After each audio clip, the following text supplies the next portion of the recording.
The taxi fare in the city as follows. For the first kilometer, the fare is rupees 8,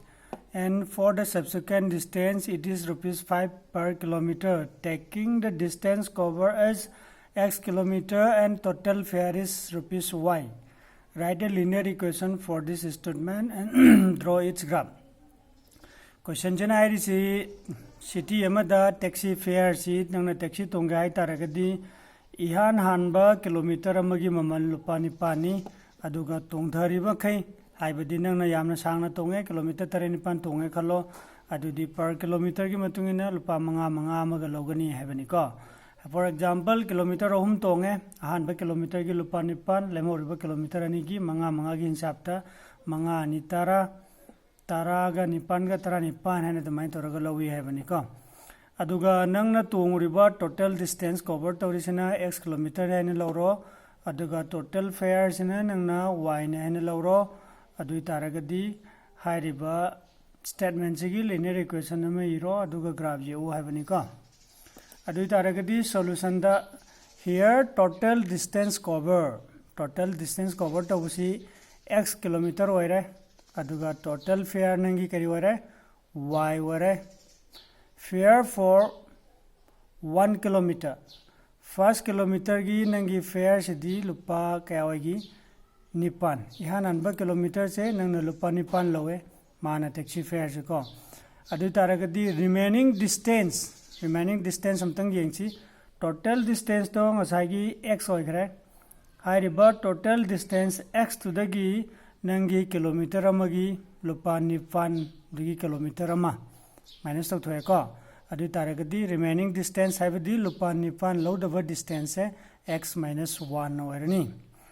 adu taragadi lemhoriba distance to di lupa manga low banina hairiba remaining distance x minus 1 sida 5 na puriragadi magi total fare phangani first kilometer na tanako 5 into x minus 1 lakhre adu taragadi total fare of the taxi sa hojik 8 plus haibadi first kilometer gi lupa nipan lemoriba kilometer gi rupees 5 whole x minus 1 haina warani ko adu taragadi according to the question hoji total fare se y ni y equal to 8 plus 5 whole x minus 1 haina samai to ne equation am tholani 5 sina bracket hang to urani bracket hang to 5 whole 5 na x ta puri re 5x 5 na minus 1 ta puri re minus 5 samai to na y equal to 5x plus 3 se namu 8 minus 5 hogaduni ko sini equation linear equation cheme y equal to 5x plus 3 ko which is the required linear equations representing the given information haibani ko ji graph ye to ni graph ye ke hai taragadi khoina mamang da khange linear equation amagi graph represent tauge hai taragadi yamdrabda solution ahum puthokani haibani adugi solution ahum duni puthokadu se suppose x da 0 oira khalo adudi 5 ka 0 ga puribda 0 chakrani 0 plus 3 di 3 tarani tana y equal to 3 hadan samaina first time uleka when x equal to 0 then y is equal to 5 into 0 plus 3 is equal to y equal to 3 samai to dana solution ma putoya graph mu ye kai taragadi solution ahum darkar lai hai gare ko ani nadi chapchaba nang lali sumi khangdaba graph mu tolani 3 da chapchaba khangani straight tararoi nangi solution to lan taragadi ko samai to dana solution ahum puthoba matungda akoina makha de ire we get the following table ma phange 0 3 minus 1 minus 2 minus 2 7 haiba mako the statement nama irani now plotting the order pair ire aduga makha da leiriba graph si plotting tawrani ko graph plotting tawdu de koina mamang du su tamgre periba coordinate points haibadi magi order pair ahum dugi point ahum do plotting taraga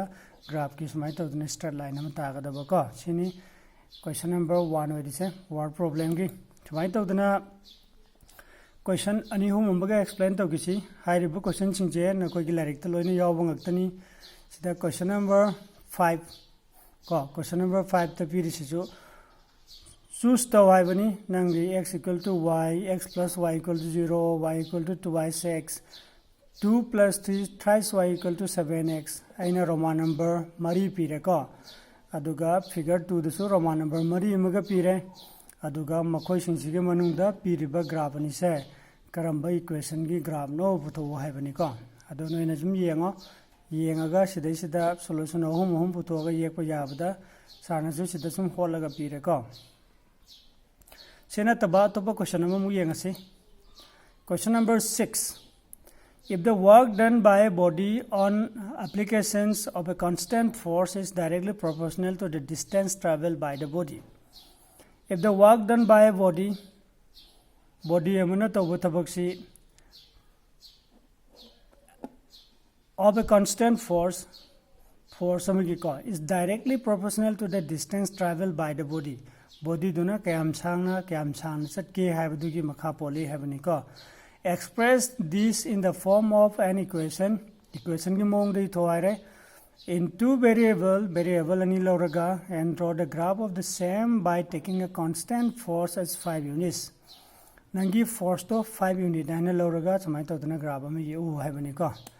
also read from the graph that work done when the distance traveled by the body is 2 unit प्रमाण number 2 the 0 unit ko Sigi solution kamaina putoke yengsi. See here, constant force is 5 unit. Lighting na pira money force 5 unit na ko. Let the distance travel to what distance to is equal to x unit and work done china koina y unit na hane lore ko. Distance x unit na lori work done china y unit ni hane lobo ko. अखोगी general formula में लेबिदो work done is equal to force into distance work done से करागा माने science ता force into distance का माना रहनी को वर्क डन से कोई ने y ने लौरे फोर्स ना लारिंग ने पिरम में 5 यूनिट इनटू डिस्टेंस ना कोई ना क्या ना x ने लौरे दु तरह के y इक्वल टू 5x ने लीनियर इक्वेशन हम तो लेको सिगी y इक्वल टू 5x आरिबा लीनियर इक्वेशन सिगी अखोगी सॉल्यूशन अहुम पुथोपिरनी सॉल्यूशन अहुम पुथोबो मुतुंदा सिदा पुथोया को x ता 0 0 xy 1 5 minus 1 5 कायना को अदुगा हाइरिबा सॉल्यूशन अहुम से सेनरगा कोइना ग्राफ अमा कार्टेशियन प्लेन दा येनी को हाइरिबा ग्राफ तो नखोइना प्रैक्टिस तोबो यारे को प्लॉटिंग तौरनी पॉइंट्स ऑर्डर पेयर अहुम दलोरगा मागी ग्राफ से सुमाइना लानी नोय प्रैक्टिस तौदुनी लारिक त यावनी को साने असाइनमेंट होइना पीदुनी को सिगे सिंचे नोइना यामना हेना मुन येमुद्रगा सो क्वेश्चन फजना अंडरस्टैंड तौरगा दी ग्राफ तो इराय लाइन येपंग गदुनी इरो लेबिदा क्वेश्चन नंबर एक्सप्लेन तौगे हाइरिबा क्वेश्चन से मगे एक्सप्लेन तौरगा असाइनमेंट पीगदुनी को question number 7 Yamini and Fatima, 2 students of class 9 of section 9 of school together contribute rupees 100 towards Prime Minister Relief Fund. To help the earthquake victim, write a linear equations which satisfy the data. Haibadi Yamini Kobama, Fatima Kobama, Makoyani Sina Pulaga, Prime Minister gi Relief Fund da Lupa Chama donate tawi Haibanika, earthquake victim Gidamakta. अदुदी सिदी रायलारनी यामिनी से खंगद्रे x 9 लौरो Fatima खंगद्रे y 9 लौरनी मखोयनी पुल्लगा लुपा चाम हाइबनीना x plus y हाइदना लानी equal to 100 हाइना लाने को अदु तारगदी येंगसी मखा करिले write the linear equation which satisfy the data you may take their contribution as rupees x and y draw the graph हाइरे को अदु तारगदी सिदे इरे सॉल्यूशन द को Let the contributions of Jamini equal to rupees x, Fatima y. We have x plus y equal to 100. Adumai to dana y in terms of x taputhwani y equal to x asum chakrani minus x lani 100 minus x la. Samai to dana tabulation am laurani tabulation lobo matamda x ta 0 y da 100 la. x ता 50 y 50 सिदा खंगदबा अमना सिगी graph जेकबगी scale से मतम लेबा खिपिकता 1 2 3 खक्तंग लौगनी हाइबा लेते को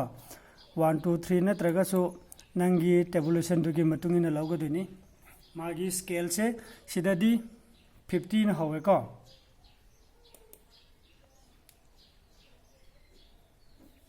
सिदादी 50 न होरे अदुना scale से सिदा न लौबा यादे सिदा स्केल से यंगसी स्केल से x दा 0 50 100 लेरे y दा 150 0 निको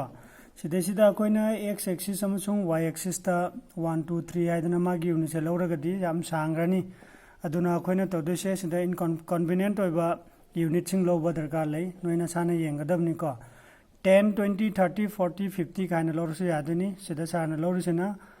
50 50 की निको 25 ता लौरसे 25 50 75 100 बोर्ड द एक्सिस x अमसुंग y दको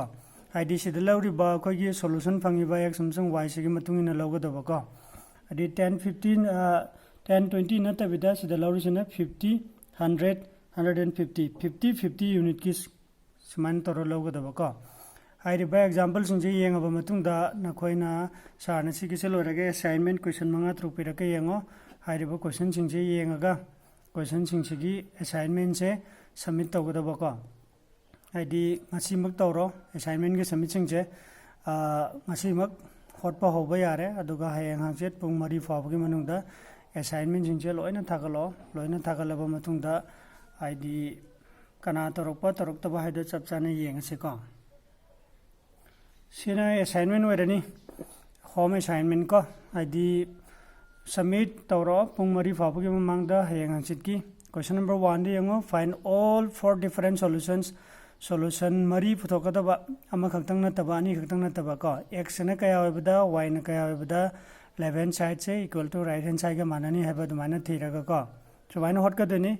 4x se thamamani thrice y se equal gi wangmuda chakrani 12 minus thrice y na lani aduga x equal to 12 minus thrice y by 4 hairaga y gi value amum lawraga multiplication tawraga mathak to puri raba matungda minus plus tawraba matungda 4 ne divide tawbada tarakpa masing yengadaba ko x ki value se fraction tahandaba masing lawrakadabani ko question number 2 da 0 ga minus 3 ga se id amane x coordinate ni mana y coordinate ni ko id order pair da coordinate point sing yanan basine x 9 lawro mani ani subasana minus 3 sana y ni piriba solution thrice x minus 2y equal to 6 da replace तरब मतुंगदा left hand side का right hand side का माना रगदी 0 minus 3 से solutions of the equation ni high के का question number 3 दा सा माना 1 से x 2 से y पिरिबा solution से दा हापसिलो simplify तरो k की value फंगने का question number 4 graph ममांग दा ताखरे का graph को माई ये कदगे अदुगे मतुंगी ने येलो reference के दमकते exercise की textbook ते याव बा example सिंग सुम जेंग बयाई का question number 5 question number exercise 4.2 question number 6 7 8 9 से नमोक textual की question सिंगनी अकोने exercise ने गिव दो दुका चप माना दुनी अदुदगी हाइफे येंगगा सबमिट तोरकदबको